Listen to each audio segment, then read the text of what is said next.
an Unspoiled Network podcast. This is Spoil Me, covering Wizards at War, Chapter 11, Acceptable Losses. In this episode, or chapter, or episode of this pod, whatever you want, segment, installment, our friends infiltrate the hive or nest, whatever you want to call it, again, of these alien bugs. And I swear to God, I had such anxiety the whole time. Welcome to Spoil Me.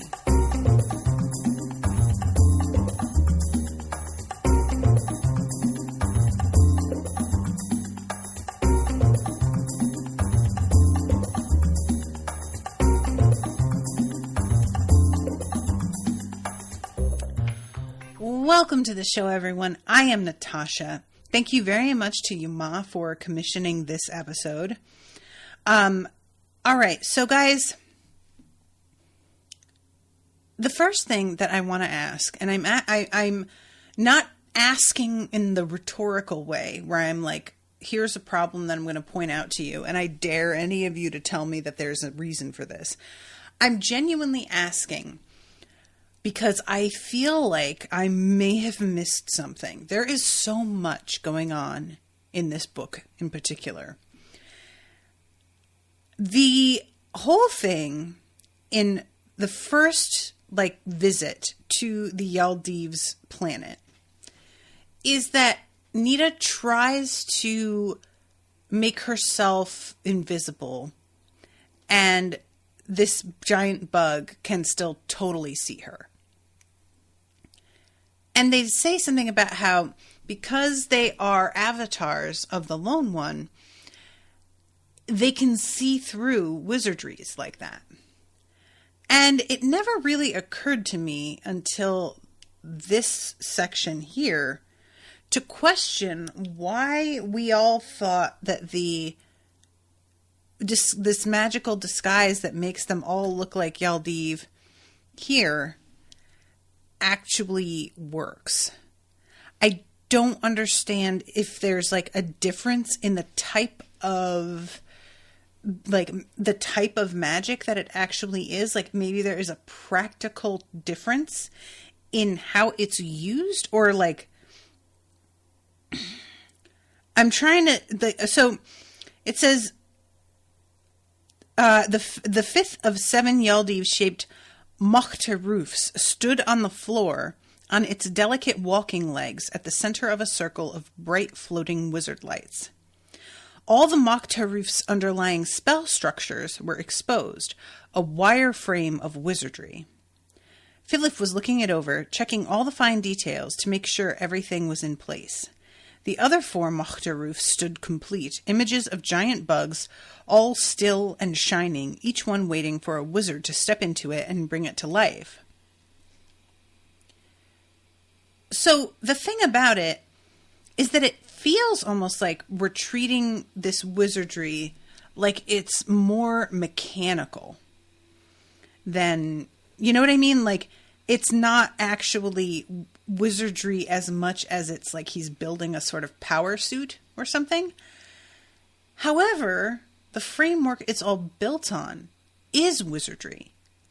So I feel like I have to be missing something here about how this all works. I don't understand why, when we know that they were seen before, why they are confident with this. And this sort of undermined part of the big moment in this chapter when they are brought before Big Daddy Bug, and Big Daddy Bug knows exactly what they are, because I kept sort of thinking, isn't somebody going to see through it? And evidently whatever was trying to catch Jareen, maybe it wasn't as high tier on the hierarchy as Big Daddy Bug is, and he's the one who could see. I don't know.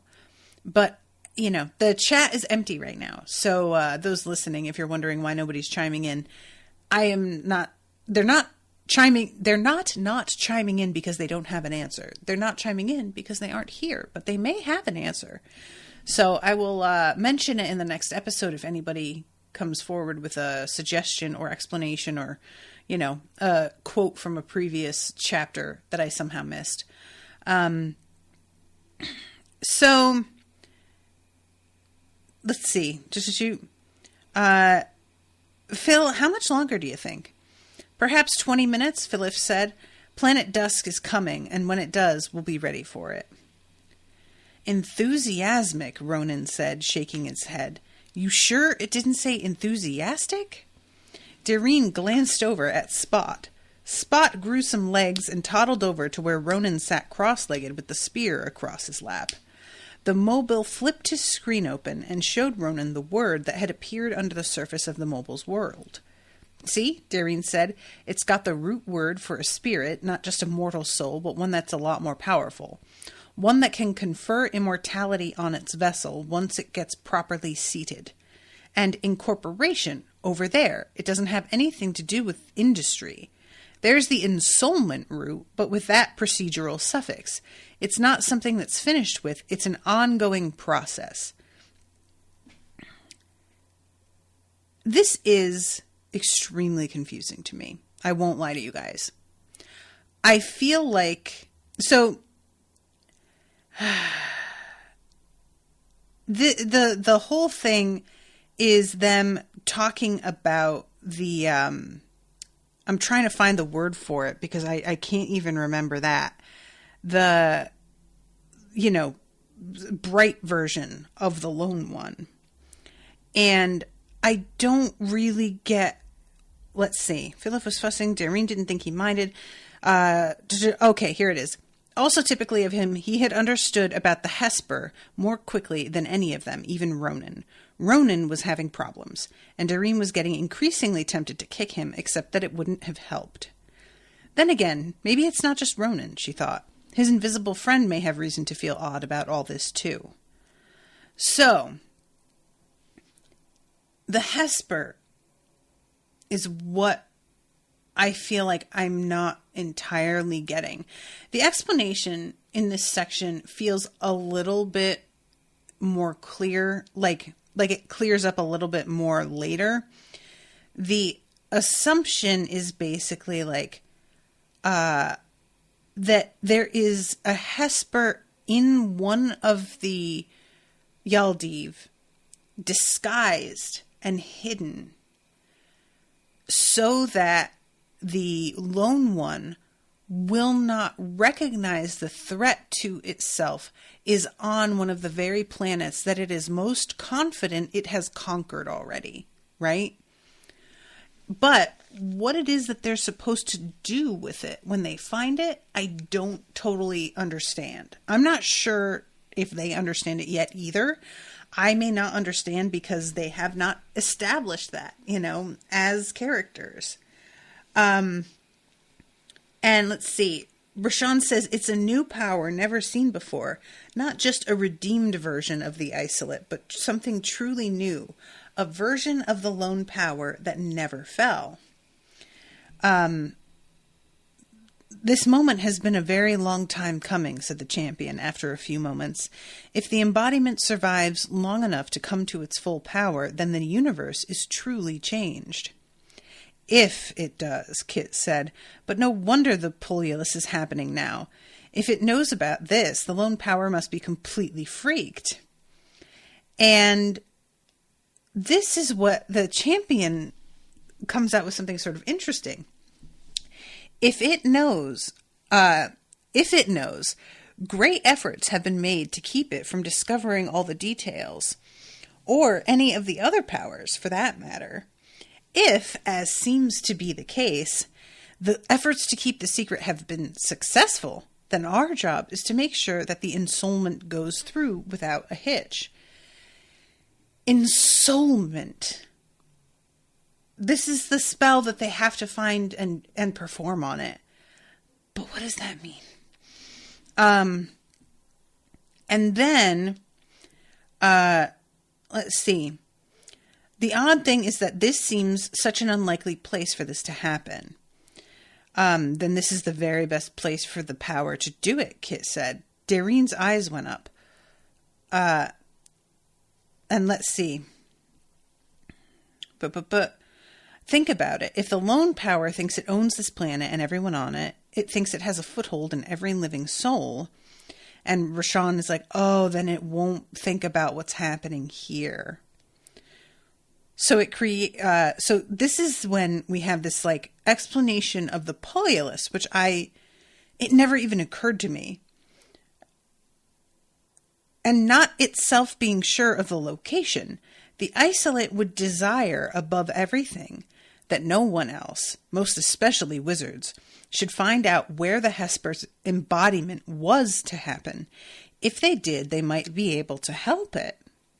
So it creates this big distraction, Kit said.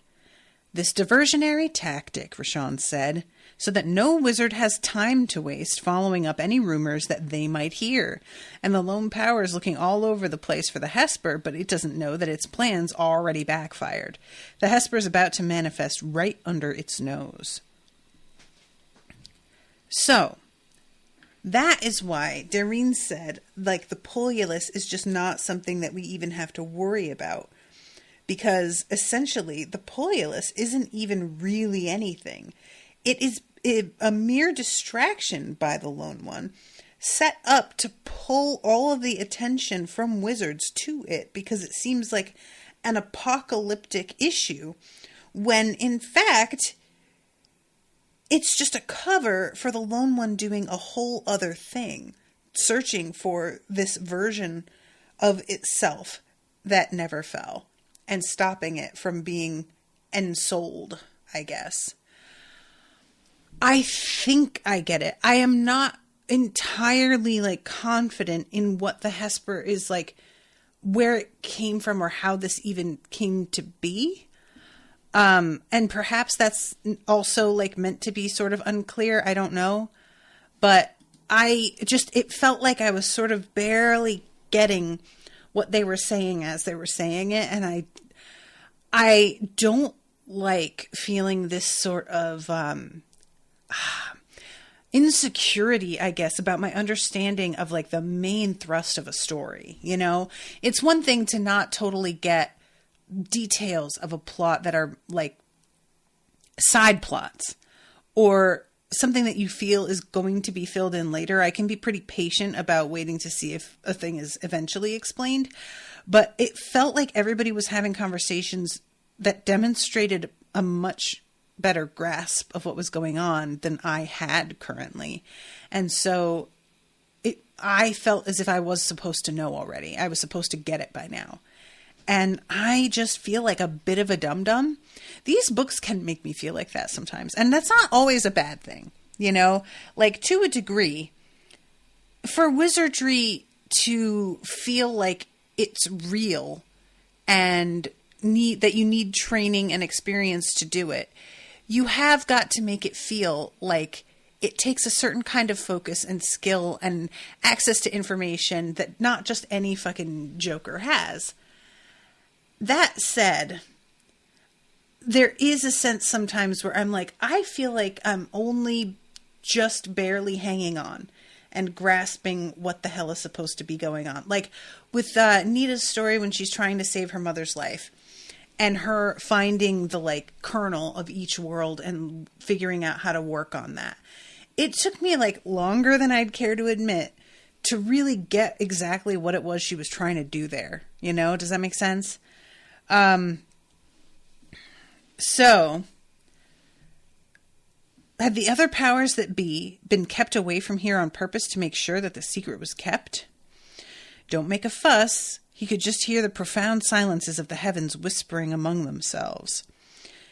Don't act as if anything's going on there. Wait for the ones to get there who won't attract undue attention, who can do the job without raising the alarm, or at least not until it's too late. So, this is when they begin to head out in their disguises. And, y'all, I could never. No. This is something that I always think about when I'm watching like a heist movie as well. You have to be able to think on your feet, and I do tend to be good at that. However, thinking on your feet when it's just a regular everyday situation versus thinking on your feet when you are risking your life or you're risking being sent to jail, that's a real different energy. And especially if you're like on a team, and so everybody on that team is sort of relying on you to keep it together, or worse, you know, like if you're in a heist, for example, you have to do more than keep it together. You have to pull off something amazing.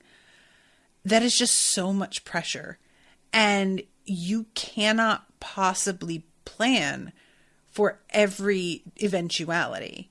You can do your best, and you can create contingency plans, and you can, you know, try and learn as much as you can about the people who you're about to go and deal with, and their habits and their preferences, so that you can predict in a vague way what might happen in a given situation.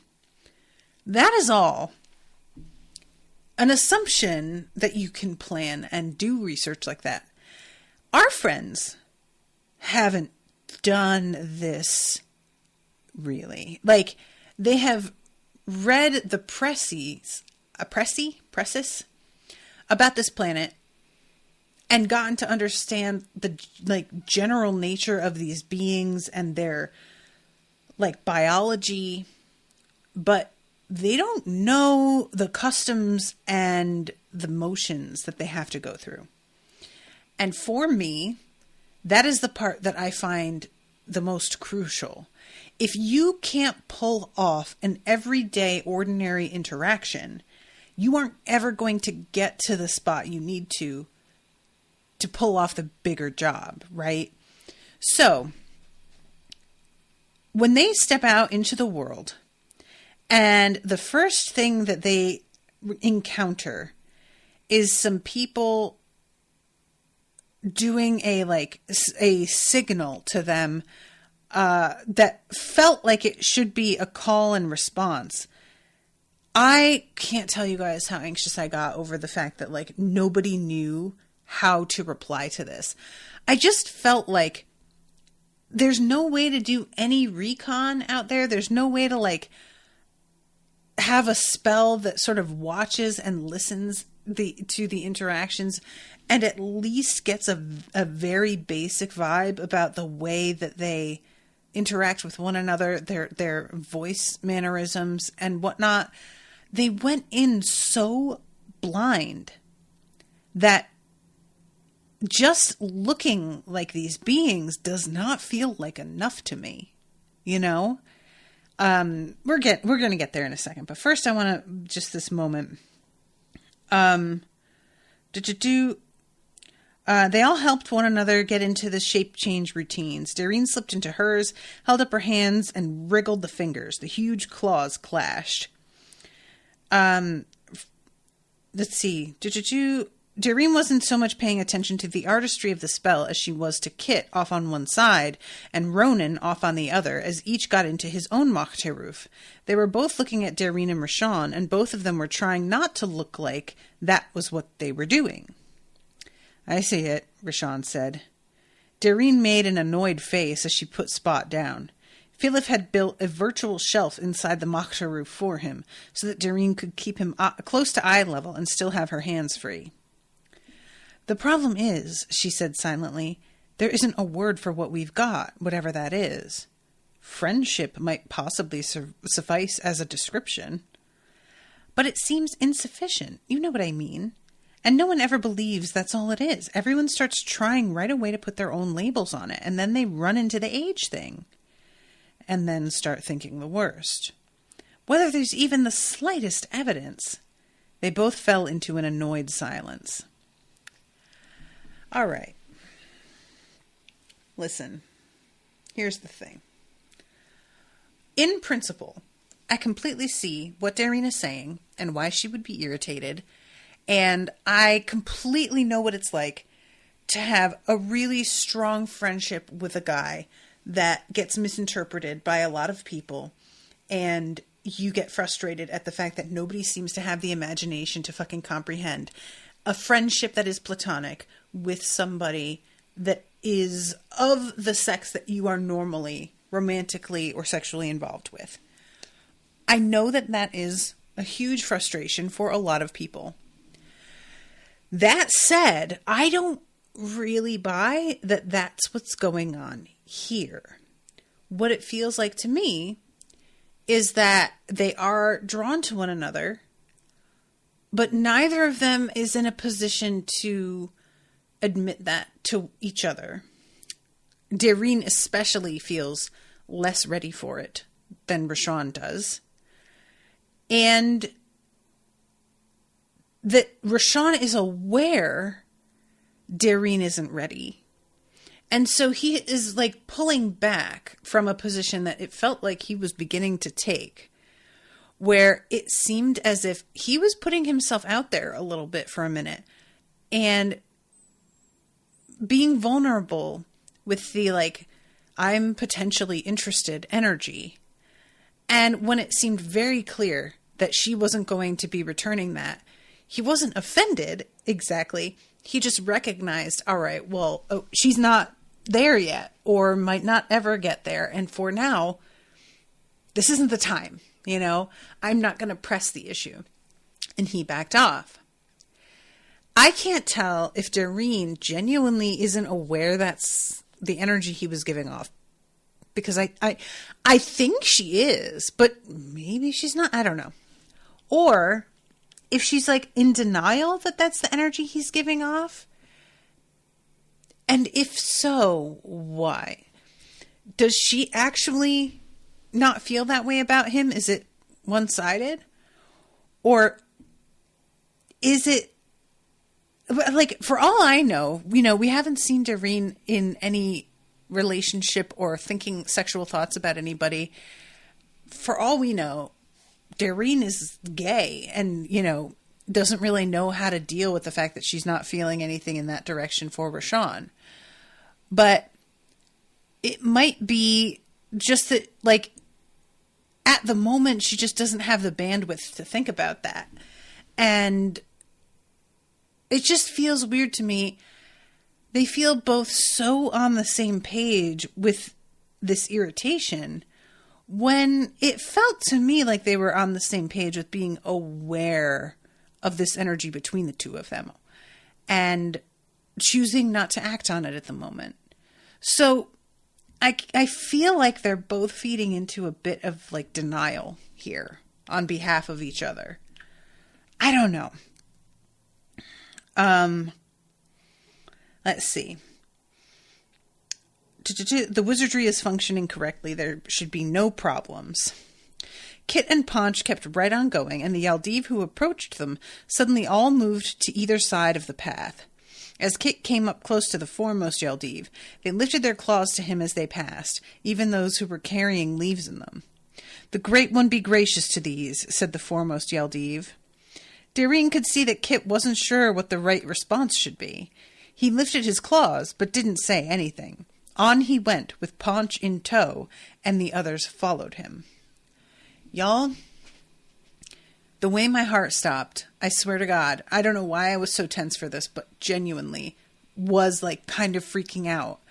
And it turns out this was like the exact right thing to do.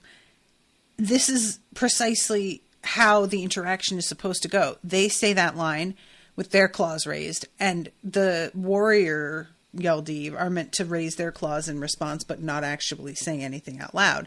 So he stumbles onto the correct way to handle the situation. But,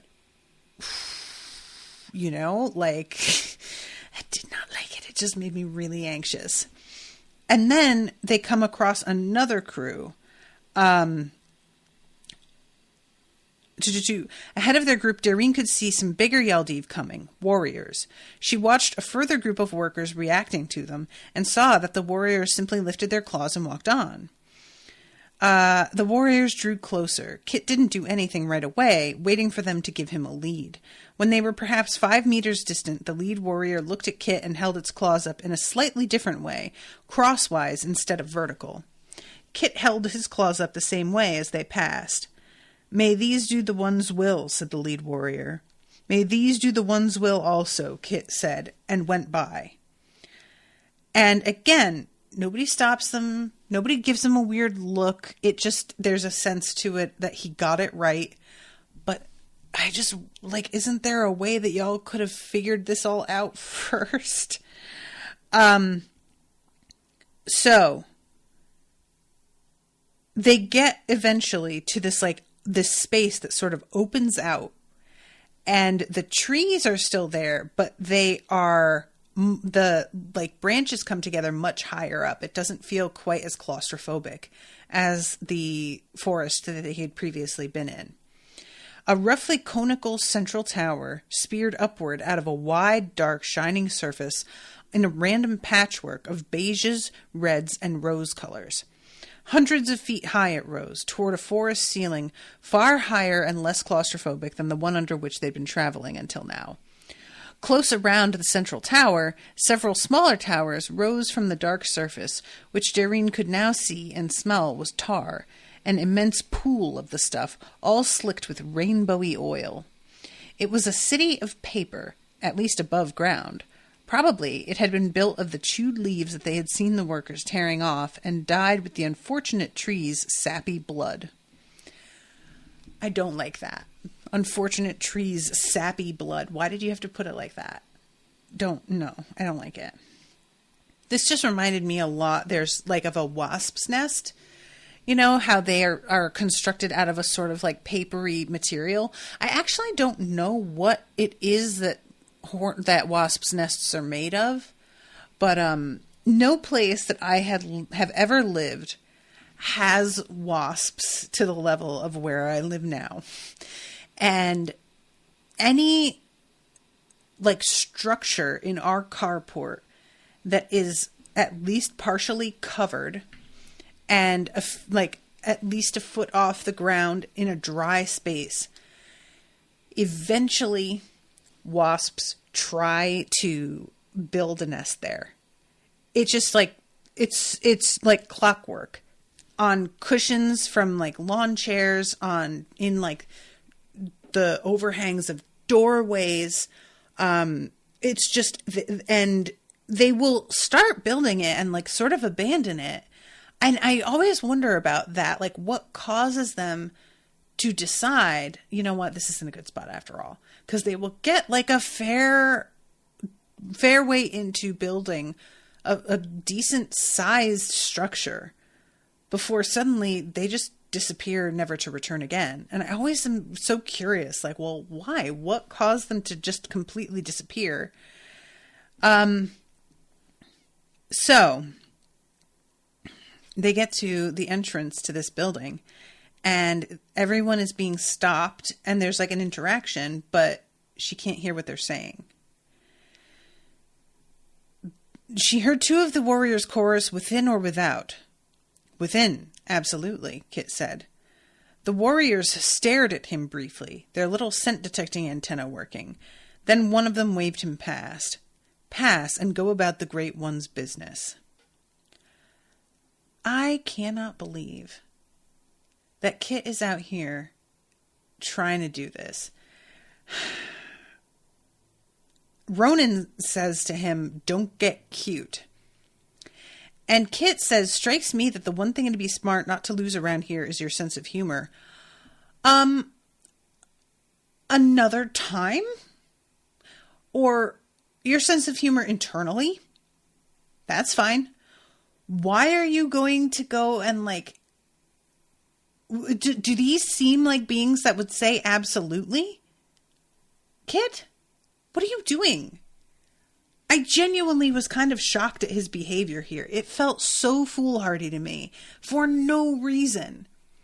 There's just no, like, what was he getting out of it? It's not like that was a calculated risk for some sort of like payoff that was crucial. It was just to be fucking like cute, as Ronan puts it. What are you doing? Don't do this right now. Everybody's lives are on the line, dude. Like, the universe's lives are on the line. I don't know. That bothered me. It just felt like he was completely losing sight of why is Kit the one leading the charge here? I feel like maybe he should be demoted. I'm just saying.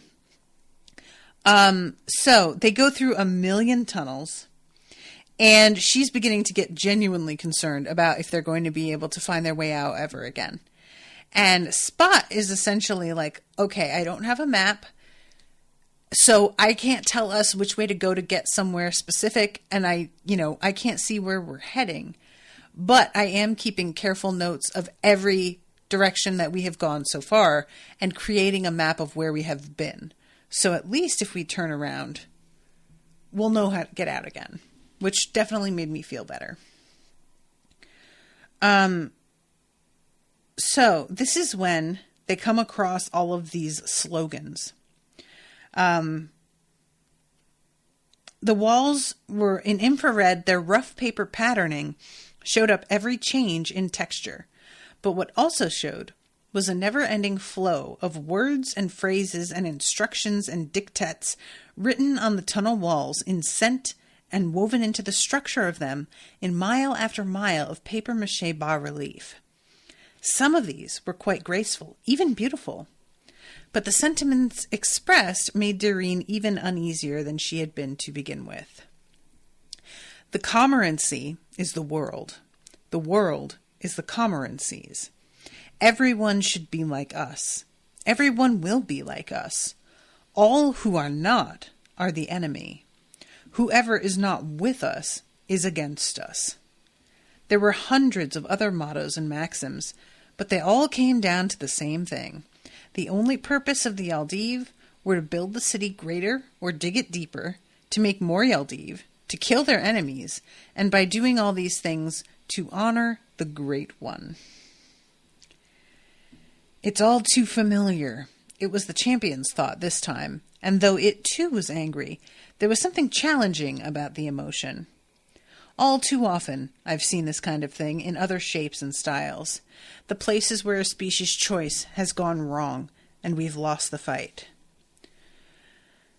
Someone has to go down to the souls in prison, down in the dark, and try to bring them the fire, even just a spark of it, just enough to light a candle and find the door. No matter how many times they've rejected it, no matter how many times it catches you sneaking in and chucks you out, we have to keep trying. This kind of reminds me of Michael Carpenter in the Dresden Files books. He is a Knight of the Cross, and his whole thing is trying to get Denarians, who are basically fallen angels, to renounce their coins, which give them the powers they have, and get the people who have taken the coins up to return to a better life and let go of their power. And that's their whole job. So there are even times where killing the person holding the coin would be the easier, it would be the easier action for just ending a certain conflict sooner. But that isn't actually what they are supposed to do. What they're supposed to do is attempt to save that person's soul, which can be extremely inconvenient sometimes. And mostly those people don't want to be saved. It's very rare. But you have to keep doing it. The guards have sealed up the door tunnels for the night. Unless we gate out, we're stuck in here. That's no problem, Philip said. Even in here, we should be able to find somewhere private long enough to gate. But then, something else started to happen. The workers and warriors and the more slender Yaldiv, whom Doreen had also started to spot in the tunnels, now all paused where they were. After a second, they all began to head in the same direction deeper into the city. So we go into what amounts to a sort of amphitheater, is the word that kept coming to mind for me.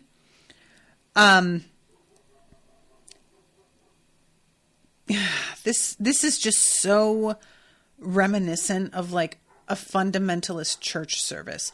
I kept imagining a mega church with the pastor on this stage and everybody being sort of hyped up by somebody whose job it basically is, a hype man. They turned to look out across the tremendous gathering and saw what they had not been able to see before. The space was shaped more like an ellipse than anything else.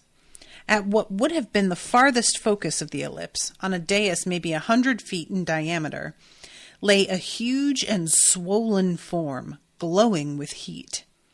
Darine instantly knew what it was from her earlier look at the species presses in Spot. It wasn't a queen, it was a king.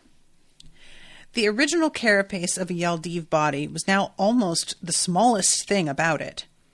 The organic structures inside that carapace had long outgrown it, burst out of it, pushed it up and away. The whole original sloughed-off body, now split in two, clung to the top of the much enlarged thorax like a little shriveled pair of wings. I cannot tell you how gross that is. I just hate it. Okay? Truly. Down near the floor of the dais, the head of the king was almost invisible in the shadow of its vast bulk. The mirror-shade eyes were two tiny dots, nearly lost in the upswelling of the vast, puffy body. Near the head, on each side of it, stood a line of slender Yaldiv, smaller and lighter than the warriors. Handmaidens, Darine thought, watching them come and go. She had had a chance to check on Yaldiv physiology, and immediately thereafter she'd really wished she hadn't. These handmaidens, though, weren't doing any of the things that had grossed her out. They were bowing before the head, feeding it, then moving away again. But Darine found that this grossed her out differently. The mindless, endless munching of the mouth mandibles as the handmaidens put food into it, bowed, and moved away. She gulped and quickly turned her attention elsewhere. Ew. Why? Why has this happened? And also, why is this seen as a good thing? I don't really understand what this is supposed to... What is the king meant to be getting out of this? I don't understand. Let's see. Okay, so this is interesting here for me with Darine. The whole gigantic space seemed to direct one's eyes back to the swollen thing lying at the heart of it, the apparition before which, as if before some indolent living idol, the whole mighty congregation of Yaldiv lay bowed down in abject worship. And of course, I'm anthropomorphizing, Darine thought. It's not like your toenails or your spleen worship the rest of you. These guys don't even see themselves as separate from the king. But the air was thick with feelings, and she was having trouble keeping her own reactions in order. This was a problem that recently had been getting worse for her. Is this Rashawn's fault somehow, Darine wondered, or something to do with Spot? Whatever the cause, the feeling of sheer evil that flowed off the king and was reflected back to it by its worshippers was horrifying and familiar. She'd felt it before on the mobiles world during her ordeal. This was the sentiment behind the terrible gloating laughter she had kept hearing back then. The amusement of the lone power, darkly entertained by the pitiful struggles of mortal life in the universe, in which it went from door to door selling its invention, death, to the unwary. But here, there was something different about the silent laughter. There was a sense of smugness. There's nothing more to do here, it seemed to be saying. Everything's just the way I want it. Now all there is to do with eternity is take it easy and enjoy what I've accomplished. So, I'm really curious because in the first reading, I thought that, like, Darine's difficulties with handling emotions and other people's emotions sort of affecting her, that it was going to wind up being something to do with, like, the Poliolus affecting her somehow. Then later on, we have a whole thing with her will seeming to be sort of usurped by being inside of this, like, Yaldiv-ish body, almost as if the will of the king still can work upon her, even though she's a human being inside, and overpower her personal free will. And when I got there, I was like, maybe that's what's going on with her, like, reactions to feelings that seem out of proportion and out of her control. But now that I reread this, it says that it's been happening a while, not like it just, since she's been in this body. So I really don't know what that could be about. So the arch votary. What is a votary? Let's see. Wikipedia. No results were found. Dictionary. No definition found. What is votary? Let me look up votary and see if that's anything. But because they use this so repeatedly. Votary, a person such as a monk or nun who has made vows of dedication to religious service, a devoted follower, adherent, or advocate of someone or something. Used in a sentence, he was a votary of John Keats. That's interesting. I have literally never heard this word in my life. And it feels like it would be a really good, like, I have read so many fiction and watched so many like sci-fi TV shows with religious sects or cults or whatever that you would really think this word would have been used by now. And I can't, like, I'm really surprised. So finally, they all go quiet. All praise to the One, the Great One, the King, the Lord of all, the Master of creation. In the beginning was the One, and all things were well. But then from outside came another. That other said to the One, your way is wrong, and this other way is right. Bow down to me, and admit your wrongness. And the One rose up and said, evil other, old shadow ghost that haunts the ancient darkness, you have no right to question my creation or my will. I will never bow down to you. And the other spoke in pride, saying, if you will even now bow down and admit your wrongness, you shall be forgiven. And the One spurned this craven word. Then the other spoke in threat, saying, if you do not bow, you shall be punished and driven out. But the other could not frighten the One or move it from its purpose, and when it realized this, the other came with its minions and made everlasting war on the One. But it could not prevail. And while these are its faithful servants, the evil other can never prevail, not until world's end and beyond. I love this. It's just exactly the story of Lucifer, basically, but inverted. And like, that's pretty much all any religion is you just take the side of the being you've decided to worship and you reframe absolutely everything that has ever happened around this being. Like, I know that that's a very reductive, overly simplistic view, and that's fine. That's, you know, I'm going for that for right now. But that's always been something that is so incredibly easy to do, is to take a story and just shift a couple things here and there. And all of a sudden you will have somebody who is very sure of themselves questioning their own judgment, because you can make this story look like whatever you want. And that's not just a thing with like religion either.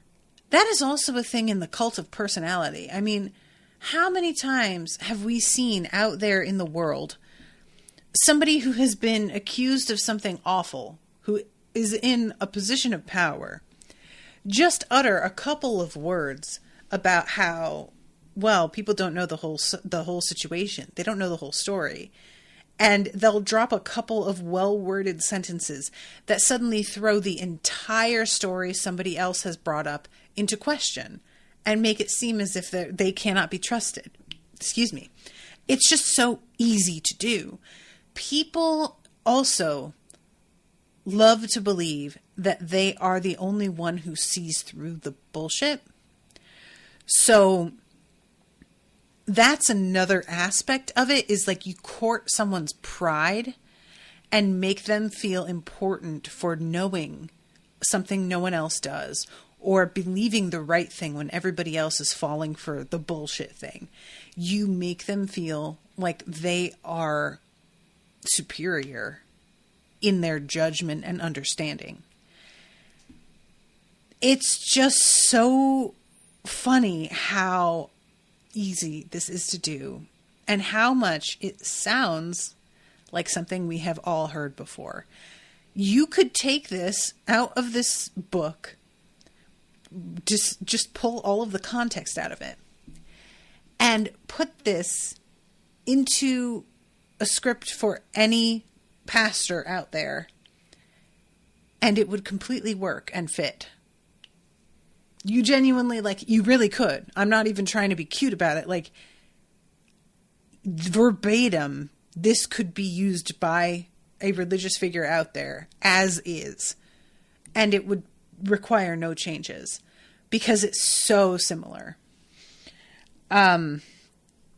So now the one in our king gives commands for the next stage in the new war against the other's minions in our world. Tomorrow, a great force of warriors will be sent to intercept marauding warriors who are coming to attack our hive and devour us and our children. By bringing them the gift of death, we will turn their evil to good. By ending their miserable lives, we bring them peace inside us, inside the king. The one in our king commands that we allow the attackers to cross the great ravine. When enough of them arrive on our side, we will attack and destroy them. Their flesh will feed our king and be the beginning of thousands of new children. Those children will grow into mighty warriors and fertile handmaidens who will labor until their breath fails them for the destruction of the other. Go now and prepare the other's death and the glory of the one.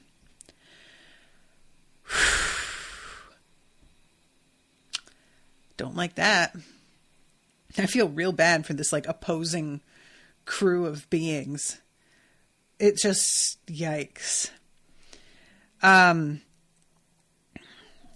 So they follow everyone out, and Paunch is smelling something. It's not entirely clear what it is, though, and he doesn't seem super confident.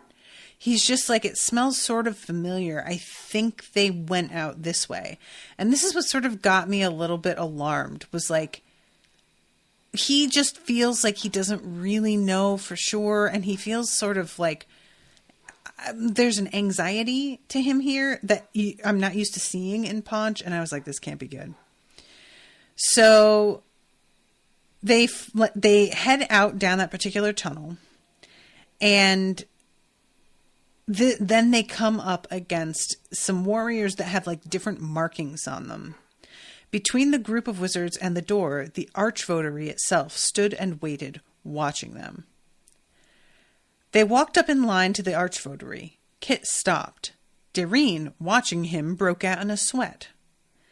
This one is commanded to bring these before the king. These obey the command. The archvotary led them across the rapidly clearing hall toward the dais. And this is when Dareen is feeling this sort of weird pressing on her will. And she has to sort of remind herself who she is, and that this isn't her, that she's a person inside of like a suit. And the warriors are brought to you according to your command. Dareen watched Kit to see what he would do. He bowed as the archvotary had done, and Dareen and all the others followed suit. Then the king spoke. You are minions of the other, he said. No, like, opening. No trying to trick them into saying something incriminating. He just says it. Right away. I was not ready for that to be like so confrontational. We are servants of the one, Kit said. Your appearance is that of servants of the Great One. You have the scent of the Yaldiv and the look of the Yaldiv, but your souls betray you. They smell of the other. What is the Great One's will with these? The archvotary said. The king laughed. Dareen actually had to suppress the desire to retch, for the sound was truly revolting. It was full of the casual amusement of someone who has you completely in his power and can do anything he likes with you. Let them go about my business as they have done. They have no power here. Dareen's eyes went wide. Many other such minions are traveling among the worlds in these days. They seek to undo the great gift of the greatest and final death. They cannot undo it. Now that death is coming, inescapable for them all, they have no power to stop it, least of all here where my strength is most strong. They labor already to no purpose, and when their labor comes to an end and the gift of death comes to them all very soon now, they will know that all their work from the first to the last has been in vain. Let them go. Whatever they do here, they will be doing my business, and it will amuse me to watch them doing it. Oof. Like, there's a part of me that feels like this is a little bit too easy because the writer needs for them to still be free, needs for them to still be out there attempting to do what they're here to do. And so it feels awfully convenient that he's basically like, go ahead. On the other hand, I really like the arrogance. I like how incredibly certain he is. Not just confident it will go his way, but there is such an absolute expectation it will go his way that he's like anticipating it excitedly. He's looking forward to it. So they head back out into the tunnel. We should find somewhere quiet, Kit said at last. Get out of here and figure out what to do next. Ahead, Dareen saw Kit turn a corner into another tunnel. Behind him, Paunch paused, looking back, then went after Kit. And I was like, again, what is this? There's something going on with Paunch. So, this is when something happens that I again feel like I missed something. One of the chambers they passed had a long line of Yaldiv waiting outside, and another line going out. She was beginning to recognize the slender look of the handmaidens. One handmaiden in the incoming line, as Dareen looked in, turned to glance out at the Yaldiv warriors passing in the corridor. As she met that Yaldiv's eyes, a jolt went straight through Dareen like that shock from the Christmas lights. She knew those eyes. On the mobile's world, she had looked out through them, and she saw herself looking out of them now. Hastily, Dareen glanced away, but it was too late. She had seen the Yaldiv's reaction. It was one of recognition and then alarm. Those eyes had not seen the Mokhtaruf. They had seen what lay under it. They'd seen Dareen. And Dareen assumes that this means it's going to go really badly for her, and they begin to hustle. But nothing actually happens. She expects people to start chasing them, for there to be like a hue and cry raised. There is absolutely nothing, and Dareen can't understand it. Dareen looked away before she could meet those eyes again. All the same, they were looking at her. The Yaldiv watched them go and vanished again.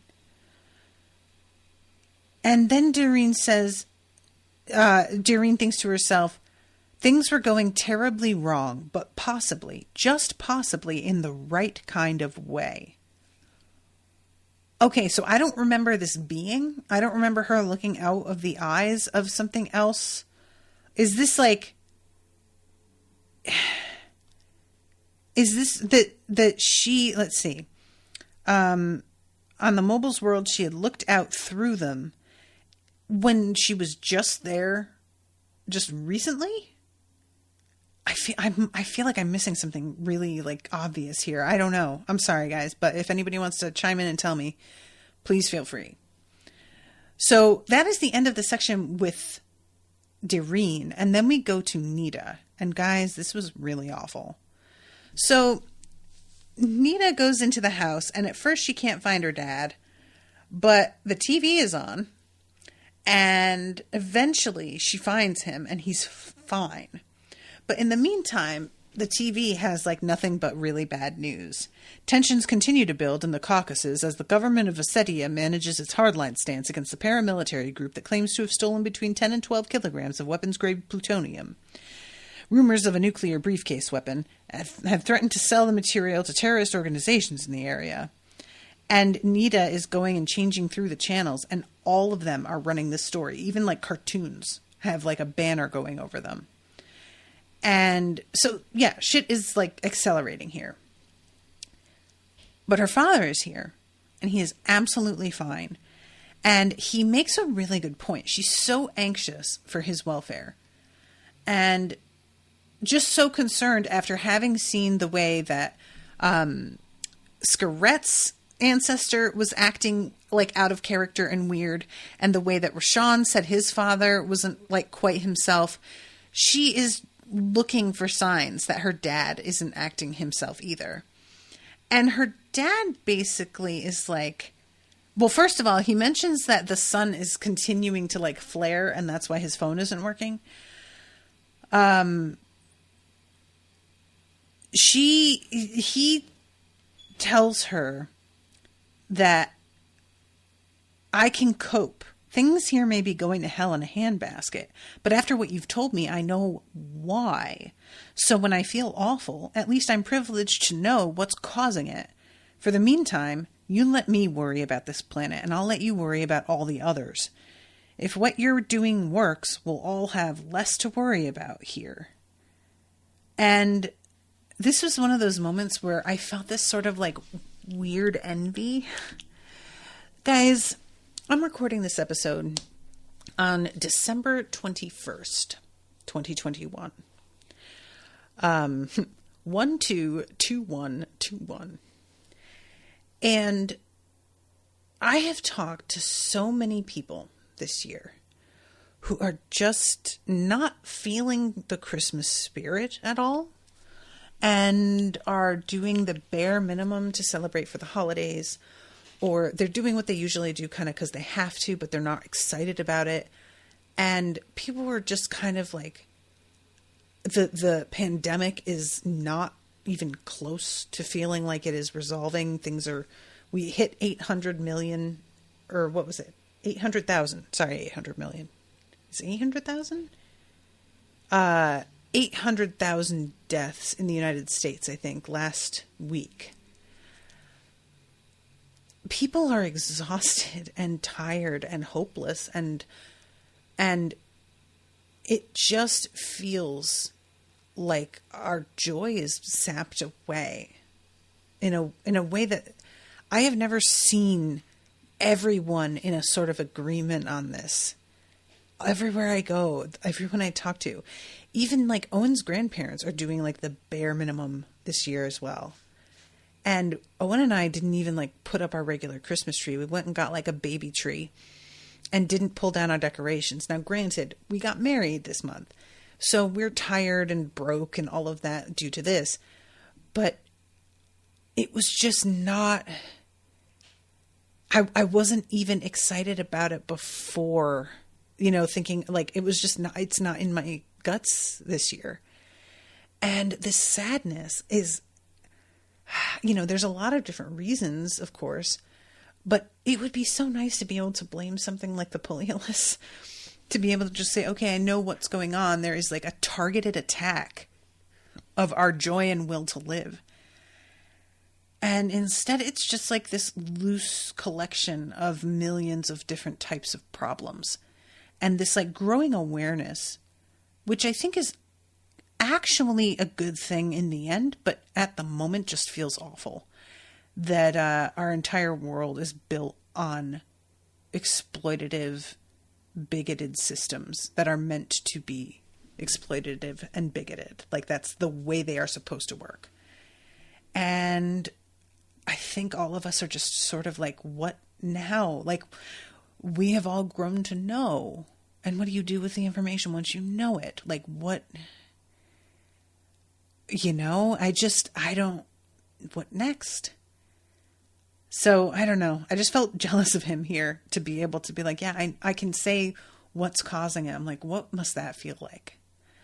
So, she heads over to see Tom and Carl. And this is awful. She knocks on the door and Tom answers. And as soon as he doesn't let her into the house, I was like, He doesn't remember wizardry. I knew immediately what was going on. As soon as he stands in the doorway and just looks at her, I was like, oh, he's just wondering what she's doing here because he doesn't remember what the fuck. And it takes Nita a minute to understand herself, because he's talking about writing for the magazine and how Carl is at work. Where else would he be? It takes her a long time to finally get to a point where she mentions errantry. And he laughs and is just like, oh, it's so great that you like are keeping that alive. I remember that game we used to play. It feels very Narnia, you know?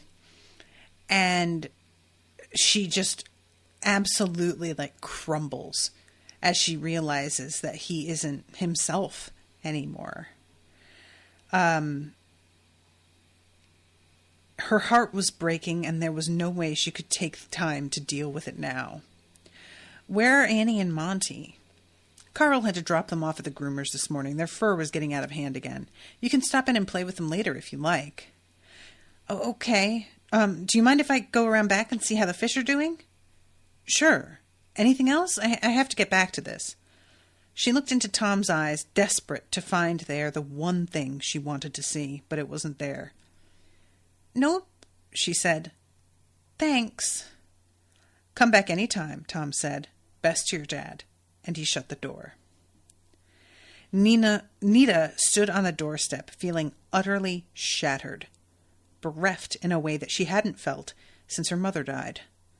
The bottom had fallen out of her world again, and this time what had gone out from under her was something that had seemed too solid, too important ever to go away.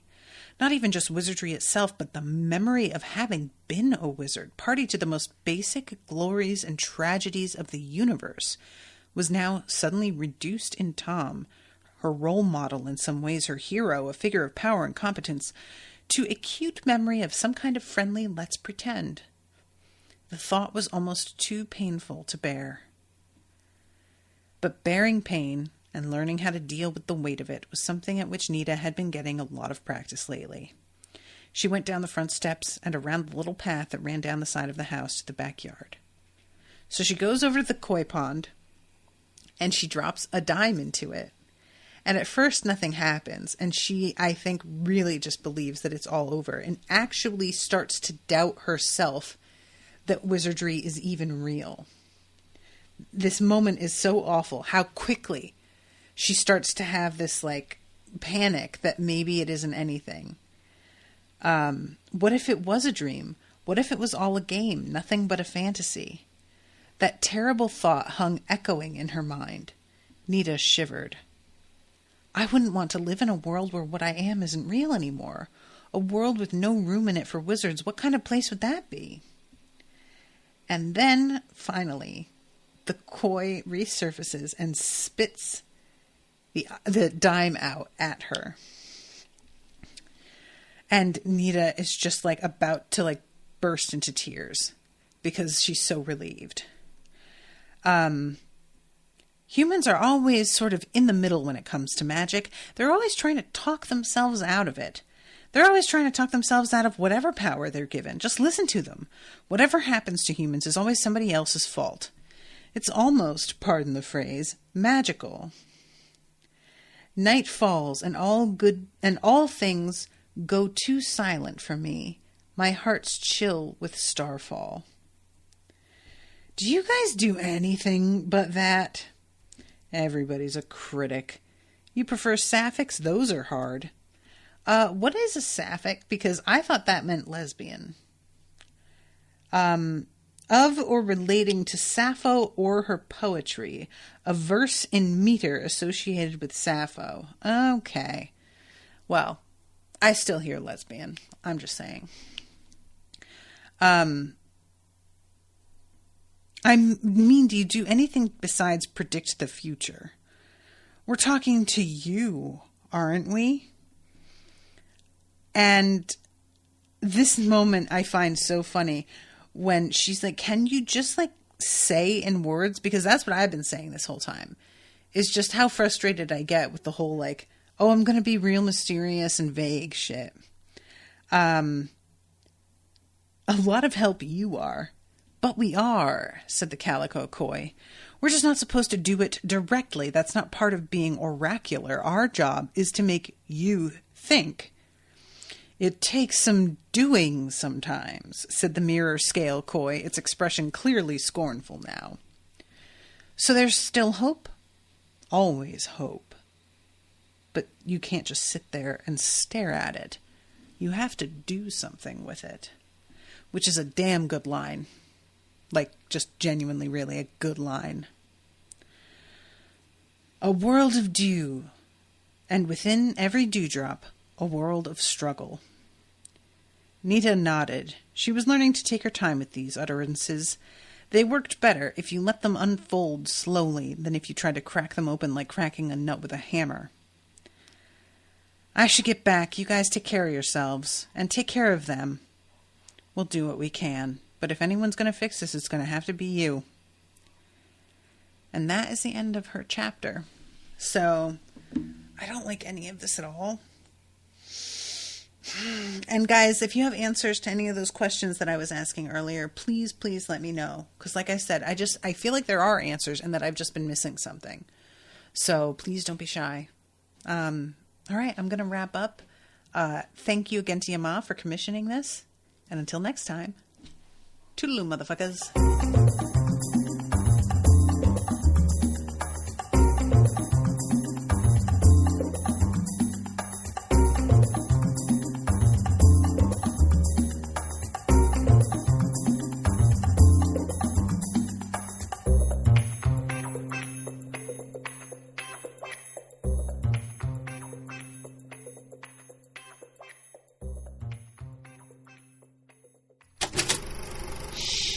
That was an Unspoiled Network podcast.